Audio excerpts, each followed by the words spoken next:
soko la tamthilia Tanzania kwa sasa hivi binafsi mimi naona limeongezeka tofauti na zamani. Kwa sababu zamani soko la tamthilia ilikuwa ni dogo sana. Tulikuwa tuko kwenye upande wa filamu ambapo nilikuwa inatubeba sana, japokuwa maslahi yake naye alikuwa hivyo hivyo. Unajua tunaenda na wakati ule ilikuwa digital, sasa hivi ni ilikuwa analog, sasa hivi ni digital. Nashukuru Azam na washukuru DSTV, kwa kweli wametusaidia kufungua masoko ya tamthilia. Ila maoni yangu, naomba maproducer wote wanaopata nafasi Azam, wanaopata nafasi DSTV, wajaribu kutafuta na vipaji vipya. Kuna vipaji vipya viko mitaani, kuanzia vijana wa umri mdogo, wa umri wa kati, umri kama wa kwetu sisi, wako wengi, lakini nani anawajua? Na wao wapate nafasi. Sio kila siku tamthilia iko DSTV, iko Azam, makatu.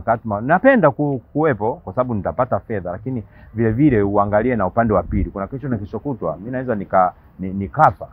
Sasa inakuwa ghafla, hata mtu akuja kukava zile nafasi zetu inakuwa ni ngumu kuwapata. Kwa hiyo naomba producer wafanye kazi. Kwa mfano kama mimi, mara nyingi kuna makundi natembelea nafundisha. Kwa hiyo naweza kunitumia hata mimi kuwatafuta wale wengine ambao wanaweza kuchukua nafasi zetu, kwamba si kila tamthilia nicheze makatu.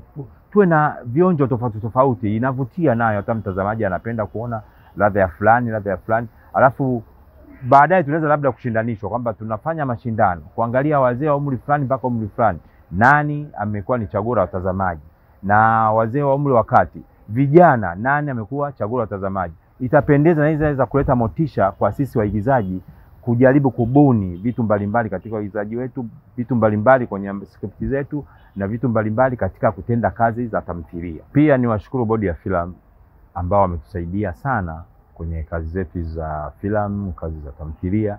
Wamekuwa kiunganishi kikubwa sana kati yetu sisi maproducer pamoja na vituo vya television.